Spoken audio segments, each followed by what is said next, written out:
TV తెలుగుకు స్వాగతం. నమస్కారం అండి. మా బాబు వివేకానంద స్కూల్లో చదువుకుంటున్నాడు.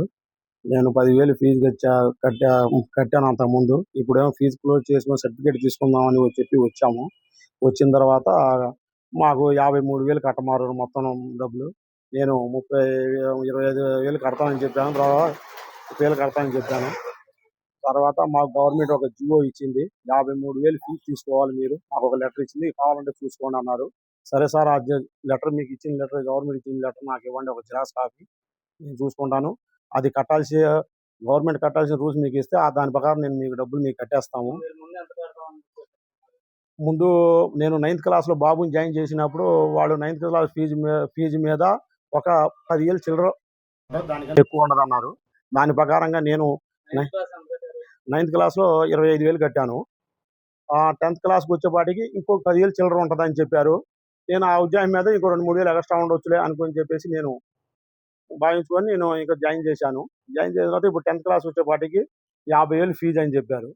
50,000 ఫీజు అంటే నేను అంత కట్టలేను సార్, 10,000 కట్టాము కదా, ఇంకో 25,000 కడతాము అని చెప్పేసి నేను చెప్తే కుదరదు, మాకు 53,000 కట్టాలి, మాకు గవర్నమెంట్ జియో ఇచ్చింది, ఆ జియో ప్రకారం మీరు ఇవ్వాల్సిందే, కావాలంటే ఇదిగో లెటర్ అని చెప్పారు.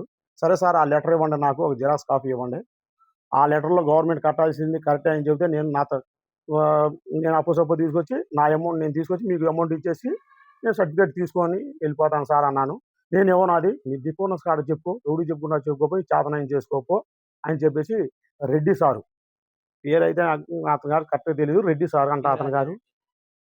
ఏంటి పి రాజారెడ్డి సార్ అంట అన్నారు. నేను ఉదయం వెళ్ళాను, ఉదయం అదే రెస్పాన్స్ ఇచ్చారు. ఇప్పుడు వెళ్ళినా కూడా అదే రెస్పాన్స్. తర్వాత ఇంకో సార్ కూడా ఉన్నారు పక్కన, బాబు సార్ పేరేంటి, మళ్ళీ శ్రీనివాసరావు గారు, అతని గారు కూడా అదే మాట్లాడారు, నువ్వు కట్టాల్సిందే, కట్టకుండా ఉంటే కుదరదు అని చెప్పేసి చెప్పారు. తర్వాత నేను బుక్స్లు కూడా సపరేట్గా నేను 10,000 ఎంతో తీసుకున్నారు, ఎంతో 10,000 తీసుకున్న ఐడియా లేదు. బుక్స్లకి బట్టలకి సపరేట్ డబ్బులు ఇచ్చేసాను. ఓన్లీ స్కూల్ ఫీజు కాడికి వచ్చేసేపాటికే ఇంత కట్టమన్నారు, నా వల్ల కాదని చెప్పేసి నేను చెప్తే మీ దిక్కున్న కాడికి చెప్పుకోమని చెప్తే ఇప్పుడు సిఏ గారి ఆఫీస్ కాడికి వచ్చాను. వస్తే అక్కడ కంప్లైంట్ ఇద్దామంటే సార్ గారు లేరు. ఇంకా మాకు కొంచెం మీరే మా సర్టిఫికేట్, కొంచెం మా బాబు జీవితం పాడైపోతుంది కాబట్టి మీరే దయచేసి మాకు సర్టిఫికేట్ ఇవ్వాల్సిందిగా కోరుచున్నాము.